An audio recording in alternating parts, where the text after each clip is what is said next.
ભાવનગર જિલ્લાના મહુવા માર્કેટિંગ યાર્ડમાં સફેદ ડુંગળીના ભાવમાં વધારો નોંધાયો। ભાવનગર જિલ્લાના મહુવા માર્કેટિંગ યાર્ડમાં આજે ખેડૂતો પોતાની અલગ અલગ જણસ લઈને વેચાણ કરવા માટે આવ્યા હતા।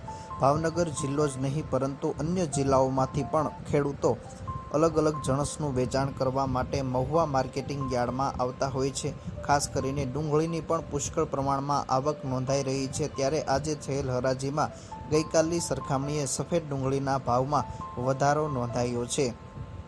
મહુવા માર્કેટિંગ યાર્ડમાં આજે 1363 કટા લાલ ડુંગળીનું વેચાણ કરવામાં આવ્યું હતું, જેના ભાવ 100 રૂપિયાથી લઈને 432 રૂપિયા સુધી રહ્યા હતા।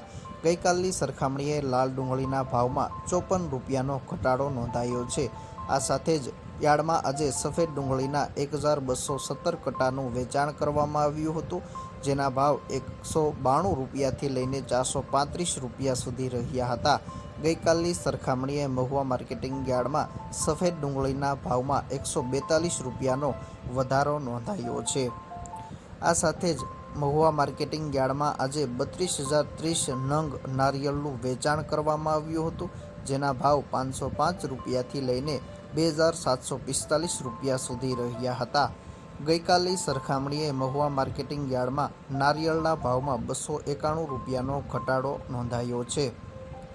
આ સાથે જ યાર્ડમાં આજે મગફળી મગડીનો ભાવ 1,450 રૂપિયાથી લઈને 1,667 રૂપિયા સુધી પ્રતિ મણે રહ્યો હતો, જ્યારે મગફળી મીનાક્ષીનો ભાવ 1,251 રૂપિયાથી લઈને 1,351 રૂપિયા સુધી પ્રતિ મણે રહ્યો હતો, જ્યારે મગફળી G20નો ભાવ 830 રૂપિયાથી લઈને 1,348 રૂપિયા સુધી રહ્યો હતો, જ્યારે આજે 193 ગુણી મગફળીનું વેચાણ મહુવા માર્કેટિંગ યાર્ડમાં કરવામાં આવ્યું હતું।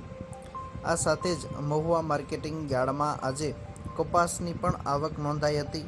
મહુવા માર્કેટિંગ યાર્ડમાં આજે 13 ગાસડીનું વેચાણ કરવામાં આવ્યું હતું। કપાસના ભાવ 1,540 રૂપિયાથી લઈને 1,699 રૂપિયા સુધી રહ્યા હતા। આ સાથે જ આજે મહુવા માર્કેટિંગ યાર્ડમાં ઘઉં ટુકડાના 639 કટાની આવક નોંધાઈ હતી। તેના ભાવ 350 રૂપિયાથી લઈને 521 રૂપિયા સુધી રહ્યા હતા। આ સાથે જ આજે મહુવા માર્કેટિંગ યાર્ડમાં સફેદ તલનો ભાવ 1,350 રૂપિયાથી લઈને 2,441 રૂપિયા સુધી રહ્યો હતો, ત્યારે તલ કાળાનો ભાવ 2,000 રૂપિયાથી લઈને 3,550 રૂપિયા સુધી રહ્યો હતો। આજે 349 કટા તલની આવક નોંધાઈ હતી, જેમાં સફેદ તલના ભાવમાં ગઈકાલની સરખામણીએ 41 રૂપિયાનો વધારો નોંધાયો છે, જ્યારે કાળા તલના ભાવ ગઈકાલની સરખામણીએ સરખા રહ્યા હતા।